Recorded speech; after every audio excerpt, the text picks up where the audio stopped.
Hey everybody, welcome to day 40. 40 days in the Bible, what a great thing. So I want to make this short today because yesterday was really long, and just say a couple things and then we'll be done today. So we're in Exodus 25 through 28, and you notice we've kind of gotten into the plans for the tabernacle. And then later on, we're going to get into actually building the tabernacle. It seems a little redundant, but there are some cool things that are happening in here. So I want to tell you what I think you should be doing. I've asked you to make some lists on 3x5 cards of certain things. Moses' miracles, which is a wonderful list to have and see exactly what was going on, remind you of those things. Measurements, I have one on measurements. Kind of a cool thing because when we read later on, we're like, what was that? Oh yeah, it was back in Genesis or something like that we read how much something was.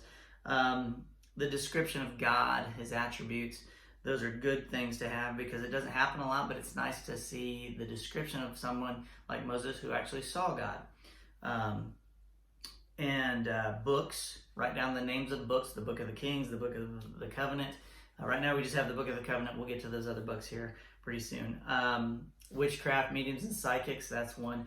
I've added something today. I added a seal, which I meant to do earlier when we were in Genesis, and I forgot. So God marks Cain. In Revelation, Satan demands everybody takes a mark, but also God marks his people, 144,000 Jews that have come to know Jesus in the book of Revelation.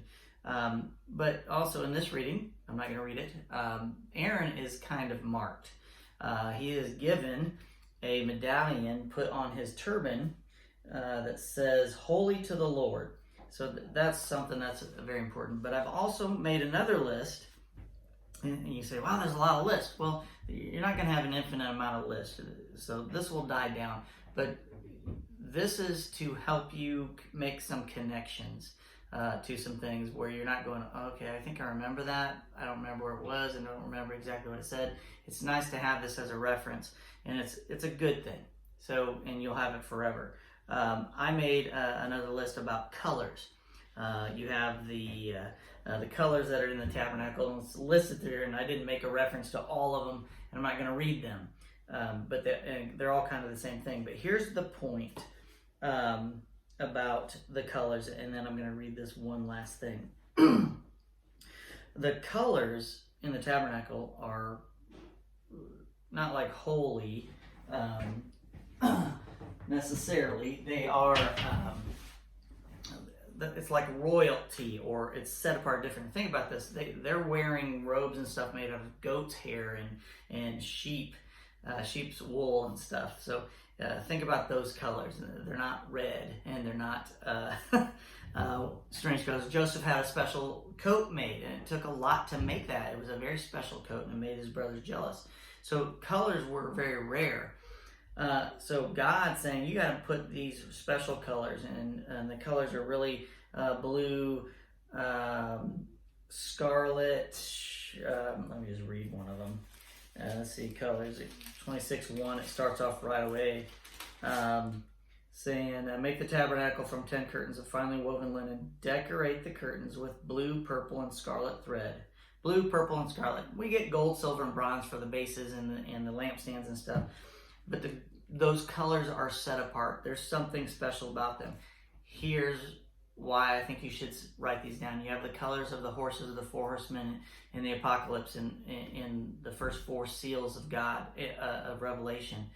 You have the horses that are talked about in Ezekiel, and those are just animals, okay? But you have colors that set them apart as something special. White horse, the Antichrist comes in on the white horse, through diplomacy and peace and false peace. And Satan counterfeits God by doing that. This is all connected, and Christ comes in at the end of Revelation on a white horse. As a matter of fact, we all come back with Christ on horses. What a wonderful picture. And the colors mean something. And even more than that, you get to the breastplate. I think is what it was, with the 12 stones that are being put in on them. And those stones, they're all 12 different stones, they actually have different meanings. And amazingly, they match up with each son of Jacob, of Israel, making up the 12 tribes of Israel. They actually mean something, and that could be something you could look up a really quick search on what those stones were and what they mean. Just kind of a cool thing to look at. Okay, the last thing, the lampstand. And we also have a list here of the sevens. Well, in the gold lampstand, let's first of all get to it. And of course, I didn't write that down. Let me find it real quickly.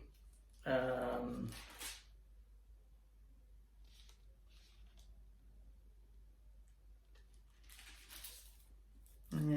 my gosh. Oh, it's in chapter 25. Okay.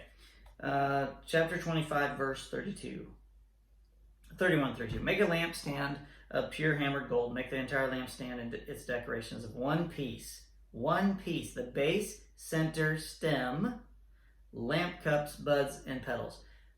Make it with 6 branches going out from the center stem, 3 on each side with the center stem. There's 7 stems. Okay?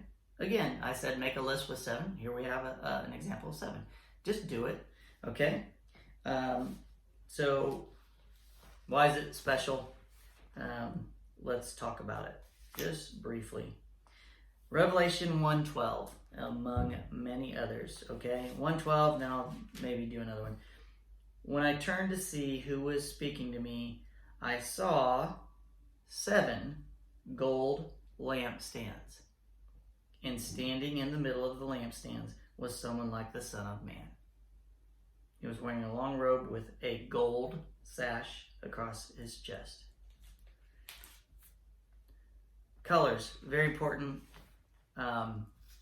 The golden lampstands represent the churches, and here we have a gold lampstand being made at the beginning of the tent and the tabernacle that they're making. Okay, verse 20 of chapter 1 of Revelation. This is the meaning of the mystery of the 7 stars you saw in my right hand and the 7 gold lampstands.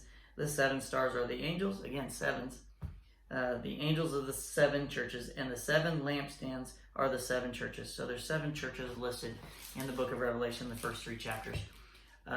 What a wonderful picture the number 7 really is, and I'm hoping you're starting to see that. Oh, the lampstand weighed 75 pounds. I thought that was funny. I would like to make a list with numbers, but it's just crazy how many numbers there really are in the Bible that are important. So that's that. Colors are so very important. I had a list of references, but it's just not necessary. There's so many colors to talk about, but not infinitely amount of colors. There's certain ones that are special. The scarlet beast in the book of Revelation, purple and scarlet colors. Satan imitates God. You have God, the Father, Jesus, the Son, the Holy Spirit. And Satan is not imaginative. It's Satan, the Antichrist, and the false prophet. And where's the false prophet? Where's he come from? He's probably coming from the Vatican, because everybody's gone who is worth anything. But there are people left behind, and he's using the church to make his own church. He wants to dethrone God, be God. He's not inventive or imaginative. He can't do that. And he tries to imitate God in that respect. So what a wonderful thing. Great day. I'll see you tomorrow.